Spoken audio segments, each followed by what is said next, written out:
नमस्कार दोस्तों, आप देख रहे हो देवश्री इंस्टीट्यूट इंदौर से यूट्यूब प्लेटफॉर्म पर। हम पढ़ रहे हैं हिंदी साहित्य।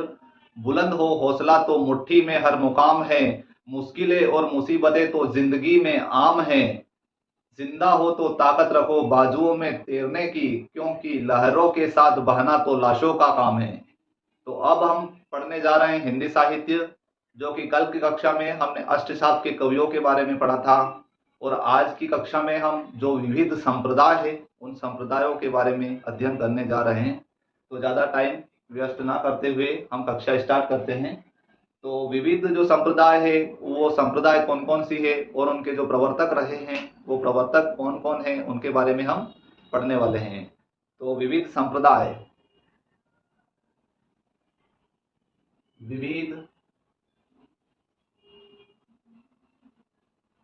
विविध संप्रदाय।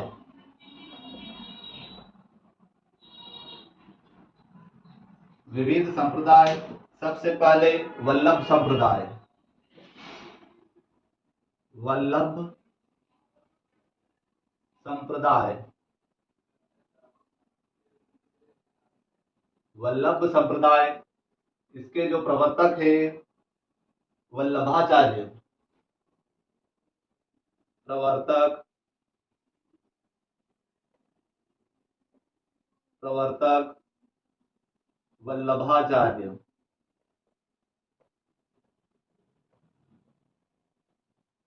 वल्लभ संप्रदाय के प्रवर्तक वल्लभाचार्य। इनका मत है मत शुद्ध द्वैतवाद। शुद्ध द्वैतवाद। शुद्ध द्वैतवाद का इन्होंने मत रखा है। साथ ही भगवान की कृपा भगवान की कृपा भगवान की कृपा पोषण करने को पोषण करने को पोषण करने को इन्होंने इन्होंने पुष्टि मार्ग कहा है।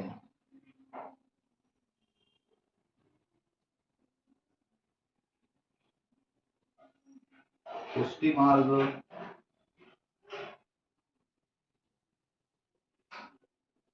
पुष्टि मार्ग कहा है।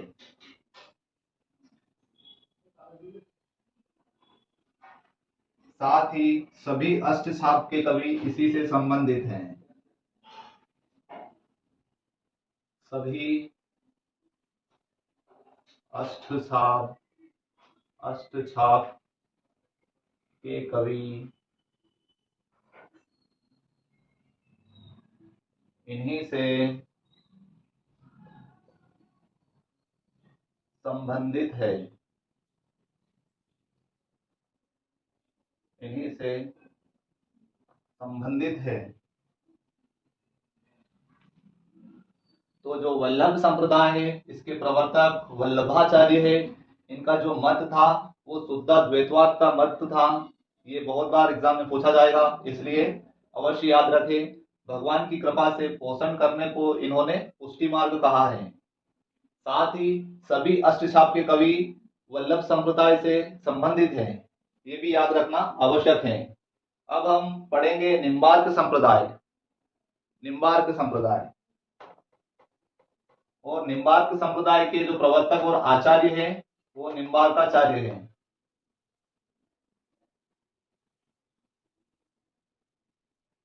निम्बार्क संप्रदाय।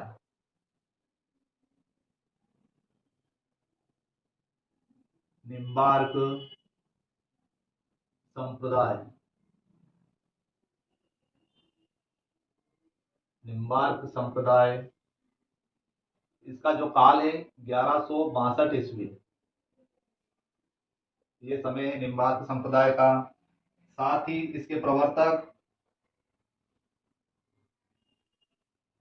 प्रवर्तक निम्बार्काचार्य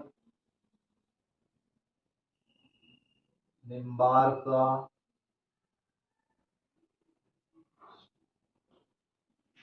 निम्बार्काचार्य इसके प्रवर्तक है।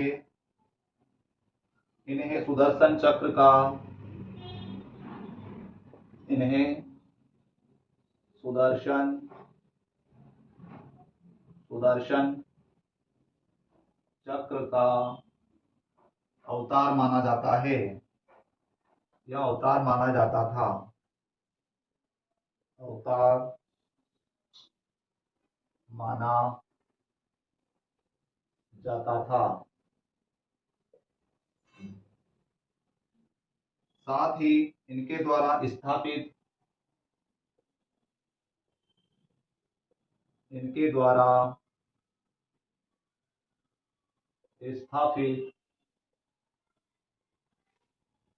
इनके द्वारा स्थापित नियमानंद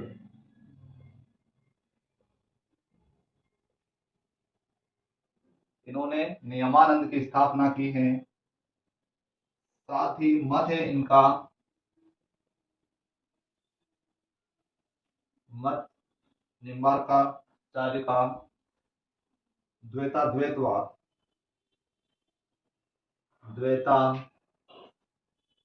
द्वैतवाद ये मत याद रखना आवश्यक है सभी आचार्यों का या सभी प्रवर्तक है जो इनका भी नाम याद रखना आवश्यक है। द्वैतवाद कृष्ण के साथ राधा को भी कृष्ण के साथ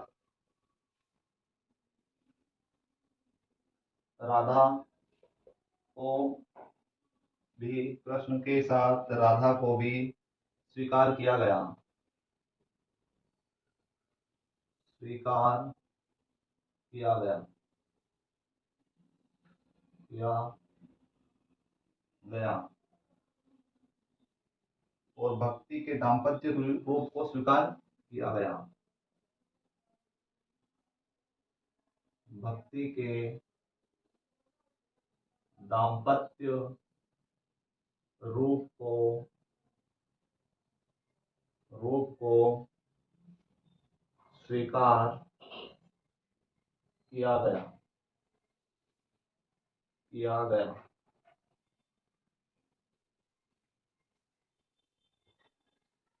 निम्बार्क संप्रदाय 1162 ईस्वी में इसकी स्थापना हुई। इसके प्रवर्तक निम्बार्काचार्य इन्हें सुदर्शन चक्र जो है कृष्ण के हाथ में विष्णु के हाथ में उसका अवतार माना जाता था। इनके द्वारा स्थापित नियमानंद है। नियमानंद की निम्बार्काचार्य ने स्थापना की। साथ ही इनका जो मत है वो द्वैतवाद का मत है इनका और कृष्ण के साथ साथ राधा को भी स्वीकार किया है इन्होंने। इनकी भी पूजा की जाने लगी इनके मत के अनुसार। साथ ही भक्ति के दाम्पत्य रूप को स्वीकार किया है इन्होंने। इसके अलावा अगला संप्रदाय है राधा वल्लभ संप्रदाय। राधा वल्लभ संप्रदाय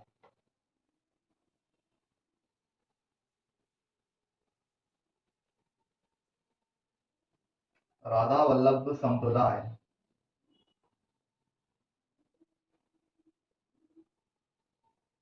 राधा वल्लभ संप्रदाय राधा वल्लभ संप्रदाय इसके जो स्थापना हुई और जो प्रवर्तक है इसकी स्थापना हुई थी 1534 ईस्वी में और इसके जो प्रवर्तक हैं स्वामी हित हरिवंश प्रवर्तक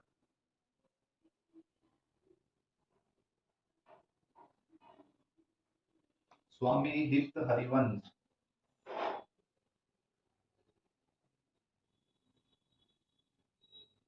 स्वामी हित हरिवंश इसके प्रवर्तक है। इन्होंने वृंदावन में स्थापना की।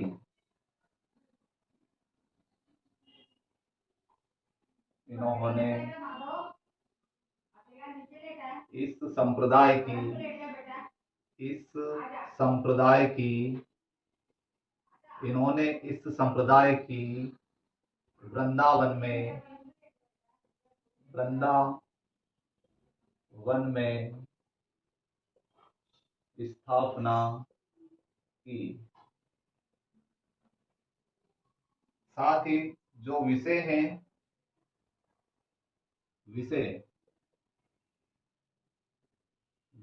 या इनका जो मत है, राधा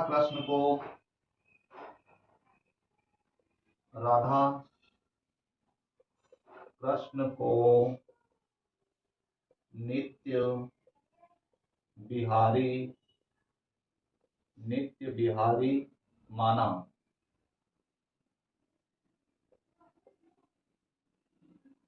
राधा कृष्ण को नित्य बिहारी माना जाता था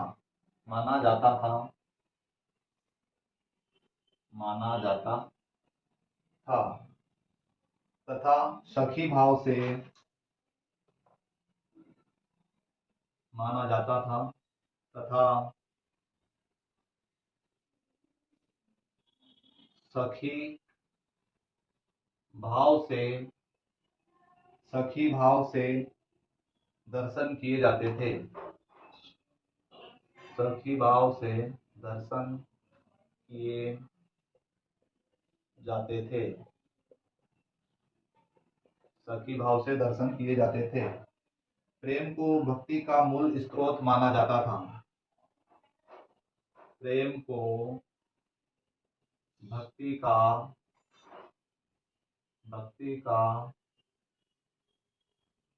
मूल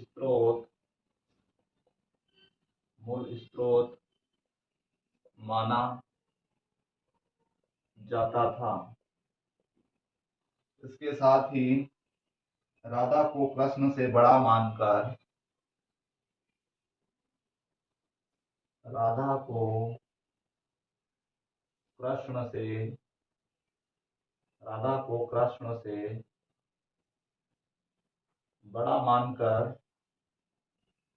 बड़ा मानकर उपासना की जाती है।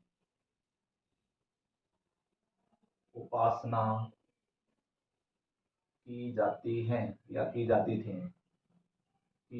थी।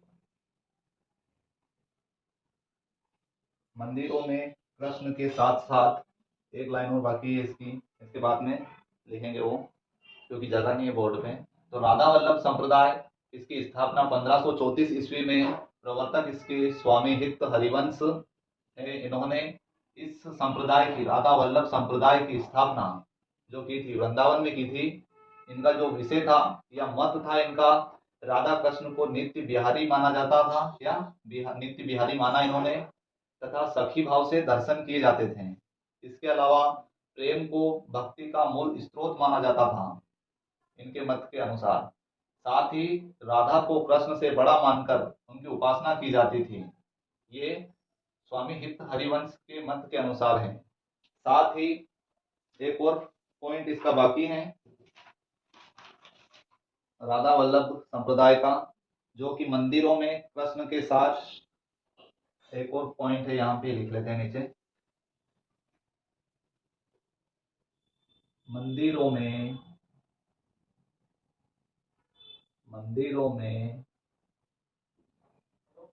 कृष्ण के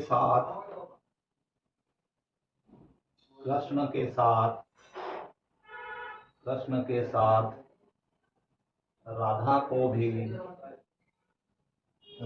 भी पूजा जाता है। राधा को भी पूजा जाता है। जो राधा जी की पूजा है इनके मत के अनुसार ही की जाती है मंदिरों में। आज भी मंदिरों में कृष्ण के साथ राधा को भी पूजा जाता है। जो हमने मिटाया है उस पॉइंट का नाम है, या उस पॉइंट में था, राधा को कृष्ण से बड़ा मानकर उपासना की जाती थी। मंदिरों में कृष्ण के साथ राधा जी को भी पूजा जाता था हित हरिवंश के मत के अनुसार। ये भी आपको संप्रदाय अच्छे से समझ में आ गया होगा। अगर कोई समस्या हो, इन संप्रदायों को नहीं समझ पाए हो, तो कमेंट बॉक्स में अवश्य बताइए आप। अब अगला संप्रदाय है चैतन्य संप्रदाय। चैतन्य संप्रदाय, चैतन्य चैतन्य संप्रदाय, चैतन्य संप्रदाय, इसका एक और भी नाम है गौड़ीय संप्रदाय,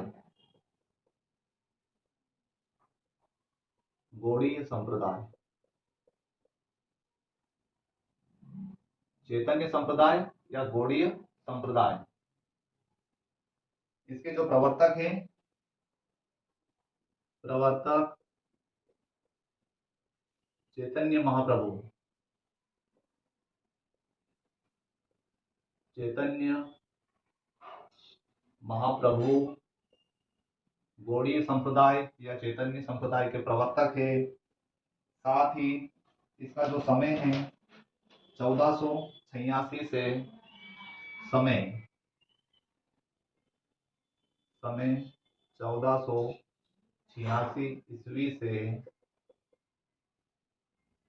चैतन्य महाप्रभु का समय 1533 ईस्वी, 1533 ईस्वी, चैतन्य महाप्रभु का समय है 1486 से 1533 ईस्वी। साथ ही सूरदास का संबंध, सूरदास का संबंध, सूरदास का संबंध इसी संप्रदाय से, सूरदास का संबंध इसी संप्रदाय से था, इसी संप्रदाय से था या इनके विचारों से प्रभावित थे, या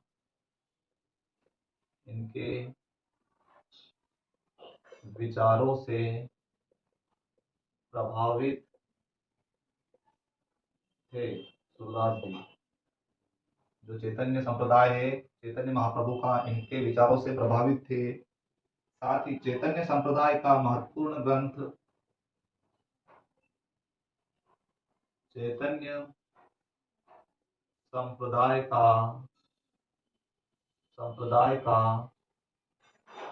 महत्वपूर्ण ग्रंथ, महत्वपूर्ण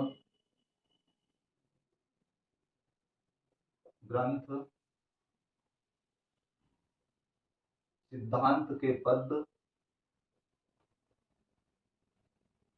सिद्धांत के पद केलीमान,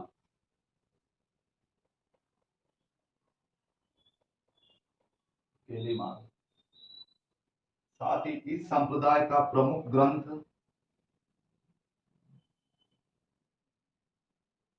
ये लाइन अगले पेज पे पढ़ेंगे, यहाँ पे जगह की थोड़ी समस्या है। तो चैतन्य संप्रदाय गौड़ी संप्रदाय के नाम से भी जाना जाता है।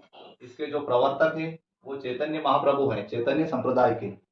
साथ ही इनका समय 1486 ईस्वी से 1533 ईस्वी रहा है और सूरदास का संबंध चैतन्य संप्रदाय से ही था, या चैतन्य संप्रदाय से या चैतन्य महाप्रभु के विचारों से प्रभावित थे सूरदास जी।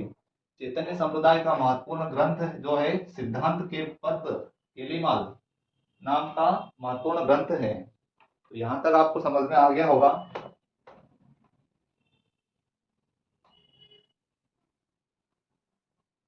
अगला जो पॉइंट है चैतन्य संप्रदाय का, वो है इस संप्रदाय का प्रमुख ग्रंथ एक और भी है। इस संप्रदाय का, इस संप्रदाय का प्रमुख ग्रंथ, प्रमुख ग्रंथ, प्रमुख ग्रंथ निजमत सिद्धांत, निजमत सिद्धांत, निजमत सिद्धांत है, निजमत सिद्धांत है। और जो इसके रचनाकार हैं, रचनाकार, इसके रचनाकार हैं किशोरदास, किशोरदास। तो जो चैतन्य संप्रदाय गौड़ी संप्रदाय, इसके प्रवर्तक तो हैं, इसके प्रवर्तक है स्वामी हरिदास। और इस संप्रदाय का जो प्रमुख ग्रंथ है वो है निजमत सिद्धांत, और इसके जो रचनाकार है निजमत सिद्धांत के किशोरदास नाम के रचनाकार हैं। तो यहाँ तक की कक्षा आपको समझ में अच्छे से आ गई होगी। अब हमारा जो संप्रदाय है वो यहीं पर समाप्त होता है। अब आगे रीतिकाल स्टार्ट करेंगे। जो हिंदी साहित्य का काल विभाजन है 4 कालों में अलग अलग किया गया। आदिकाल, भक्ति काल, रीतिकाल, आधुनिक काल, और आधुनिक काल को भी और अलग अलग भागों में बांटा गया। तो जो रीतिकाल था, रीतिकाल में और नई रचनाएं होने लगी। जो आदिकाल और भक्ति काल में जो कमी थी वो रीतिकाल में उनकी पूर्ति की गई। तो इस आधार पर अलग अलग जो काल है उनके बारे में हम निरंतर अध्ययन कर रहे हैं। तो कल की कक्षा में हम रीतिकाल के बारे में अध्ययन करेंगे, क्योंकि आज की अगर कक्षा में हम रीतिकाल का अध्ययन करेंगे तो रीतिकाल का अध्ययन थोड़ा ज्यादा है तो नहीं कर पाएंगे। उसके जो विविध जो उसकी जो प्रवृत्ति या विशेषता है उनके बारे में हम कल की कक्षा में ही जानेंगे। तो आज की कक्षा कैसी लगी आपको लाइक और शेयर करके अवश्य बताइए, और कक्षा अच्छी लगी हो तो शेयर अवश्य करिए। धन्यवाद। जय हिंद।